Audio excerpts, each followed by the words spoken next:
Tras 48 horas hay un nuevo accidente en España. Dos trenes de la red en Rodalles, en la zona de Cataluña, han descarrilado, por lo que se puede ver acá. Esto es información también en desarrollo. Se habla de al menos 20 heridos por ahora. Algunos de ellos están en gravedad. Pero bueno, reiteramos, tras 48 horas, otro nuevo accidente, grave accidente de tren en España. Por lo que se sabe hasta ahora, a ver... Por supuesto, aparte de que han descarrilado, se habla de que se habría caído un muro de contención, lo cual habría producido el accidente. Por supuesto, esto es información en desarrollo que están reportando varios de los medios españoles, pero sí podemos decir que se sabe que por lo menos hay 20 heridos y algunos de ellos estarían en gravedad. Impresionante, ¿eh? Otro accidente de trenes en España, después de la tragedia de Ademuz, en la región de Andalucía, en la provincia de Córdoba, donde hasta el momento, según reporta Iván Ruiz del diario La Nación en España, hay cerca de 42 fallecidos. Estamos ante otro accidente de trenes en España, en la región de Cataluña. Es una información totalmente en desarrollo. Ya estamos con todo el equipo, toda la mesa, buscando detalles de esta información que se está dando en este sentido, ya que lo tenemos a Javier Negre, que sigue conectado desde Davos. Javier, yo no sé si tenés algún dato de esto que está sucediendo, si hay alguna repercusión. Sí. Bueno, terrible. Estamos muy compungidos en España, el corazón roto desde la tragedia del tramo de Ademuz en Córdoba. Una tragedia que ya los pasajeros y los usuarios que usamos ese tren, es una ruta que habitualmente yo tomo cuando estoy en España, ya sentíamos en ese tramo que curiosamente era un tramo renovado, pero la licitación cayó en una de las empresas salpicadas por la trama de corrupción que tiene, aparte del entorno de Pedro Sánchez, a Koldo, Ábalos, en prisión. Es decir, le dieron obras a una empresa, a AZBI, que no estaba capacitada para hacer grandes infraestructuras, y así ha pasado, que siendo relativamente nuevo el tramo, vibraba la vía y ha provocado lo que muchos usuarios venían denunciando, incluso informes técnicos de la institución que vela por la seguridad de los ferrocarriles en España, estaban avisando de que ese tramo iban las cosas mal. El ministro Óscar Puente, el ministro socialista, dijo que teníamos los mejores trenes del mundo hace pocos meses, que no teníamos que preocuparnos, que había que doblar la velocidad, que había que plantear que los usuarios fuesen de pie. Bueno, si eso se hubiese seguido, ahora estaríamos hablando de más de 200 muertos y Javier, es una cifra escalofriante, pero hay que decir que el gobierno de España, en la institución que vela por la seguridad de los ferrocarriles, ha llegado, y están los medios de comunicación, a colocar prostitutas con dinero público, invierten muchísimo dinero en publicidad para comprar medios corruptos en vez de invertir en infraestructura. Y lo peor de todo, lo que ha indignado más a los españoles, que lanzan millones de euros a Marruecos, a Uzbekistán, para mejorar la infraestructura ferroviaria. Eso ha provocado un auténtico shock en la sociedad española, y justo hay elecciones dentro de 2 semanas en Aragón, y se presupone que va a haber un descalabro del partido de Pedro Sánchez, del Partido Socialista, pues los españoles no aguantan más, y sobre todo un ministro de Transporte como Óscar Puente, que en medio de la tragedia aparecía en las cámaras riéndose. Una auténtica vergüenza. Ya le voy a pedir más datos a Agustín Antonetti, también Alejandro Cancelare tiene una consulta. Lo que quiero ahora, cuando podamos y se reincorpore Javier, quiero consultarle acerca de esta teoría, hipótesis que tienen por el momento desde el gobierno de que se estaría descartando la falla humana y sí se estaría confirmando la falla mecánica que hacía mención Javier acerca de ese tramo que ayer mostrábamos tratando de graficar esos 700 metros de recta, que aparentemente había imágenes de otras formaciones en otro tiempo donde vibraba el tren a más de 200 kilómetros por hora. Ya te tengo de nuevo, Javier. ¿Es cierto esto? ¿Prima como primera hipótesis una falla mecánica y no humana? Está claro que va a ser una falla mecánica, porque los responsables de ferrocarriles de España son expertos, y hay muchos reportes, muchos informes que hablan de fallos mecánicos, de fallos en la infraestructura, que se venían avisando, y que el ministro de Fomento, el ministro de Transporte, Óscar Puente, quiso negar la realidad, dio conferencia diciendo que el ferrocarril era el mejor del mundo, y era una auténtica vergüenza. Los usuarios lo sufrimos, y ahora en Cataluña una nueva tragedia con más de 20 heridos. Recemos por las familias de los fallecidos y esperemos que no haya fallecidos en Cataluña, pero es un desastre España bajo las manos del socialismo. Lo habéis vivido en Argentina, lo que es el dinerismo, lo que es el peronismo. O sea, pagamos impuestos para que el dinero se vaya a Marruecos, para que el dinero se vaya a Uzbekistán, para mejorar su infraestructura ferroviaria cuando en España tenemos trenes, como se dice en España, de mierda, ¿sabes? Mira, Protección Civil de Cataluña está esgrimiendo una expresión en redes sociales, la vamos a compartir. ¿Sí? Ponemos en alerta el plan Ferrocat en la R4, en Tejélida y Sant Sadurní. Un muro de contención ha caído sobre la vía, provocando un choque de un tren con pasajeros. 28 llamadas, claro, estaba hablando de la alerta. Sí, esto es Protección Civil, repetimos, nuevo choque de trenes en España. Agustín Antonetti. Pero hay un tercer, también un tercer descarrilamiento de tren, no solamente este que acabamos de reportar, hay otro más que tiene que ver en la zona de Blanes y Massanet.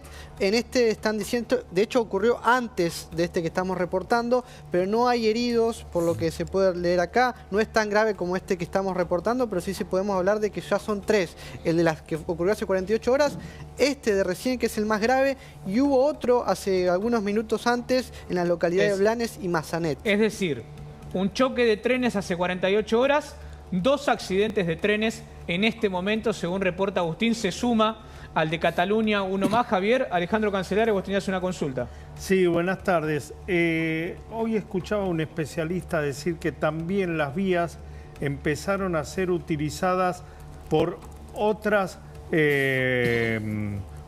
convoys, otros trenes que antes no utilizaban esas mismas vías.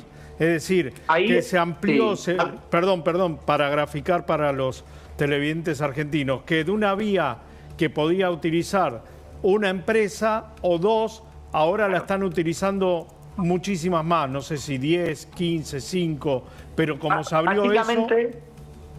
El gobierno de España decidió ampliar para quitarle el monopolio a Renfe, también porque por ley estaban obligados, había una situación de monopolio. La empresa pública Renfe tenía todos los horarios, pero se pasaron de la raya, ampliaron a una empresa francesa, a Ouigo, y a otra empresa italiana, a Irio, que también tiene capital español.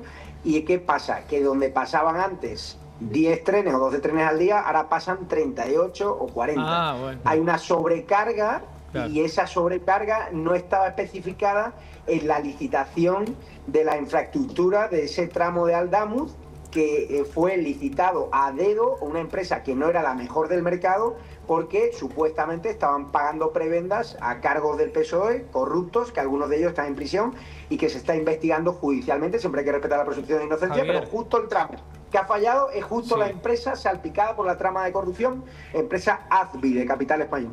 Ya que te aprovechamos, en instantes seguramente volvamos al tema Davos, pero como hombre tan conocedor de lo que sucede en tu país, cuando se habla de que ese tramo, o al menos parte de esos tramos, habían sido renovados o se iba a renovar la infraestructura, ¿qué sabés de ese punto en particular?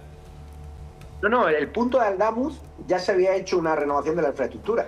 O sea, lo curioso es que el ministro de Fomento dice que era un episodio, un incidente que no se podía saber. Desde hace meses los usuarios de ese tren vienen subiendo vídeos a las redes sociales, y nosotros en EDATV y en La Derecha Diario los venimos exhibiendo, de que las vías no funcionaban en ese tramo. Los usuarios se quejaban, la auditoría interna de Renfe y de Adif, donde estaba la hermana de la periodista Ana Pardo de Vera, que está investigada también por corrupción, resulta que esos tramos, los usuarios estaban reportando que vibraban literalmente cuando pasaban por ahí, y teníamos un ministro de Transporte que, en vez de obligar a disminuir la velocidad en esos tramos, hablaba de duplicarla. Entonces, claro, ahora la primera orden que han dado en Adif es bajar la velocidad, obviamente, de los trenes, porque no solo se están reportando fallos en el tramo de Adamuz, se están reportando múltiples fallos en otros tramos, y ahora la sensación de miedo en España acerca del sistema ferroviario es brutal. Y si nos ponemos a hablar de los sistemas autonómicos de trenes de cercanías que te lleva a la Comunidad de Madrid, donde el gobierno de España central, para perjudicar a la presidenta de la Comunidad de Madrid, Isabel Díaz Ayuso, no quiere invertir, y hay retrasos continuos que ya no solo provocan accidentes, sino que provocan que los madrileños lleguen tarde a sus puestos de trabajo continuamente. Estamos hablando de una infraestructura tercermundista, y en España pagamos impuestos abusivos y no queremos que nuestro dinero se vaya a Uzbekistán y a Marruecos para arreglar las vías, como pasó con la Dana cuando tuvimos la tempestad, y los bomberos llegaron antes a un terremoto en Marruecos que a socorrer a las familias valencianas, ¿no? y eso depende del voto de Sánchez. Estamos con Javier Negre desde Davos, obviamente hombre de España, nos actualiza la información. Repetimos, son las 6 de la tarde, 43 minutos. Después del descarrilamiento y accidente de hace 48 horas en la región de Adamuz, estamos hablando en este momento de 2 nuevos incidentes, 2 descarrilamientos también en España, uno en Cataluña. Ahora, Agustín, repitamos por favor dónde fue el tercer descarrilamiento. Sí, estamos actualizando la información porque esto se acaba de conocer, Agustín. No, la tercera es esta zona Tordera y Macanet, entiendo que también es por Barcelona, y el accidente grave es este de Rodalies, que también es en Cataluña. Volvemos a repetir, por lo menos 20 heridos, algunos, por lo menos lo que dice acá, ¿no? Esto es información de desarrollo, sí. 5 estarían de gravedad, y bueno, esto es, volvemos a repetir, tras 48 horas del trágico accidente que tuvimos en España, ahora 2 nuevos descarrilamientos, y bueno, la situación realmente es muy grave. Sí, Carlos. Sí, Javier, buenas tardes. Carlos Arvía te saluda. ¿Cómo estás? Hablaste un poco del tema corrupción. ¿Y a quién señalás vos? En particular señalaste al secretario de Transporte, pero ¿a quién más señalás vos? Porque hay una fuerte interna entre el presidente Pedro Sánchez y vos ya dijiste recién, Isabel Díaz Ayuso. ¿Cómo ves que puede seguir esto? Bueno, el gobierno de España está salpicado por la corrupción hasta arriba. La gente del entorno más próximo a Sánchez está en la cárcel. Su mujer está investigada por corrupción. Su mujer se financió siendo contable de prostíbulos y de sauna gay de su padre, del suegro de Pedro Sánchez. Pagaron parte de la campaña con el dinero de esos prostíbulos. Cuando el PSOE se llenaba la boca de ser feminista y decir que iba a abolir la prostitución, como hacía Alberto Fernández mientras cagaba golpes a la primera dama argentina y iba de feminista con pañuelito verde, pues en España ahora tenemos gente del entorno de Sánchez hasta arriba corrupción, su hermano investigado por corrupción, por tráfico de favores, su hermano, ahora que nos obligan a los españoles a pagar más impuestos que nunca, viviendo supuestamente en Portugal para evitar el pago de impuestos, y hay una escala de corrupción tan gigantesca que Pedro Sánchez ya solo le queda agotar la legislatura un año más, porque los propios socios de gobierno que le sostienen ya les está costando electoralmente todo esto. No va a adelantar elecciones porque prefiere protegerse desde el castillo de la Moncloa, desde el Palacio de Gobierno, tratando de controlar la justicia, a jueces y fiscales, pero afortunadamente el Estado de Derecho en España sigue funcionando, y jueces y fiscales valientes que siguen investigando a la trama de corrupción, gente como la UCO del Cuerpo de la Guardia Civil, que a pesar de las presiones está haciendo un grandísimo trabajo para desmantelar toda la trama de corrupción que une a España al socialismo con el régimen chavista de Maduro, con lo peor del Foro de Sao Paulo, y estamos ante una trama de corrupción gigantesca que ya está afectando electoralmente a Sánchez. Las últimas elecciones en Extremadura, donde tampoco llega un AVE en condiciones, han perdido con el peor resultado de la historia. En Aragón se va a repetir la historia, en Andalucía se va a repetir la historia, pero él ha decidido acabar con el Partido Socialista, protegerse del castillo y tener sus negocios, supuestamente. Su mujer también tiene la nacionalidad dominicana, y entiendo que llegarán a un pacto o a saber qué tienen que hacer. Pero bueno, me tengo que ir porque ya nos están sacando de aquí del evento, ya es tarde. Javier, os agradezco mucho el tiempo. Un abrazo. Te agradecemos mucho por el tiempo, Javier Negre, desde Davos, que además de hablar del Foro Económico Mundial y el presidente Javier Milei, nos brindó información acerca de, repetimos, información urgente en La Nación Más, 3 accidentes con trenes en España involucrados. El primero con un choque, que estamos viendo en imagen, un descarrilamiento. Hace minutos se conoció la noticia, esto es en Cataluña. Otra vez un accidente de trenes. Agustín, los últimos datos, por favor. Sí, estamos intentando confirmar información porque, bueno, se sabe que por lo menos el maquinista... ¿Hay una persona grave? Está muy grave el maquinista. Bien. Algunos medios, bueno, estamos chequeando algunos reportes de último minuto de los medios españoles, ¿no? Muy bien, bien. Ya vamos a estar actualizando esta información. Avanzamos en el noticiero de La Nación Más. Lo decíamos al comienzo del noticiero. Uno de los puntos importantes es, primero, la salud de Bastián. Por eso Agustín